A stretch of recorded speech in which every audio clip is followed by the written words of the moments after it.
This week marks the birthday of a very important Jewish political figure at the turn of the 20th century, Vladimir Jobotinsky, whose birthday is celebrated on October 19th.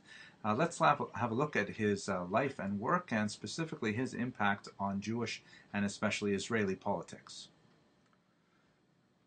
Vladimir Ze'ev Jobotinsky was a very important Ukrainian Jewish political thinker at the turn of the 20th and early 20th century.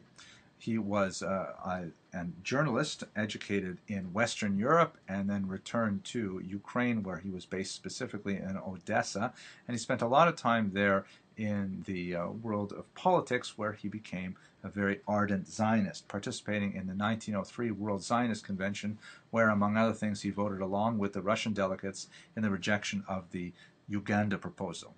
He also had a distinguished military career, including a stint in the Jewish Legion of the British Army during World War I, and this had a very powerful impact on his worldview, his Weltanschauung, and on his political ideology.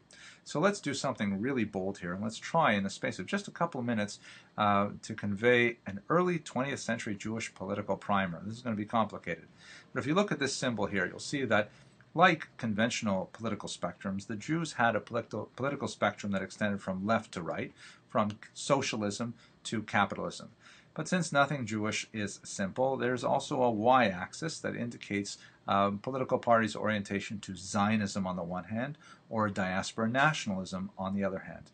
So, for example, a party like the Bund believed that the Jews should not be Zionists, that Jews should try to remain within Russia, for example, but that Russia should be transformed into a socialist country.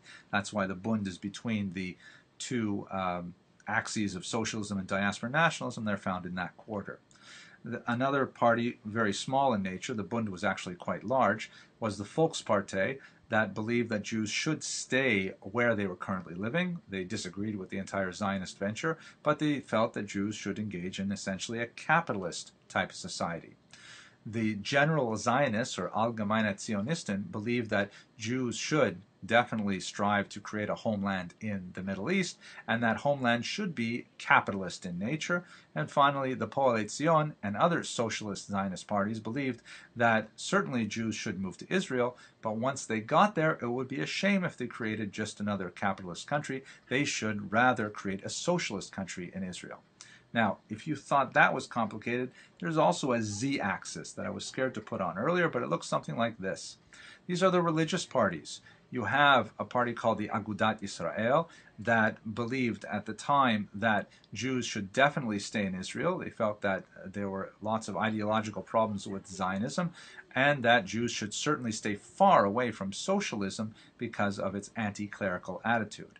And you had another group, the Mizrahi, who were also a religious Jewish party, who felt that, in fact, Zionism was an appropriate option for Jews, and in fact something of a mandate, but they also were turned off by socialism's anti-religious approach.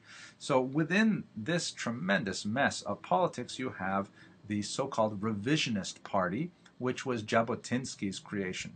The revisionists felt that the Zionism was the preeminent goal, and they were cool to socialism. But unlike the general Zionists, they had a very strong streak of militarism and a fundamental distrust that the nations around Israel would accede to the Jewish request for a homeland. They believed that paramilitary training was of the utmost importance, and in general the revisionists took a rather aggressive stance against some of the more socialist parties that were hoping to create some sort of modus vivendi with the Arabs and the British. So the revisionists occupied a right-wing position on these issues.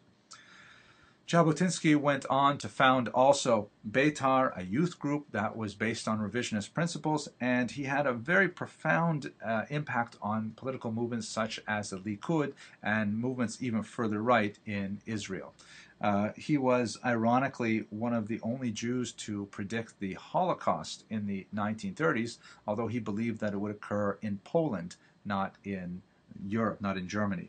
All told, he had a tremendous impact on Israeli politics and on American Jewish politics as well. Well, I hope you enjoyed this week in Jewish history, and I hope you have an excellent week.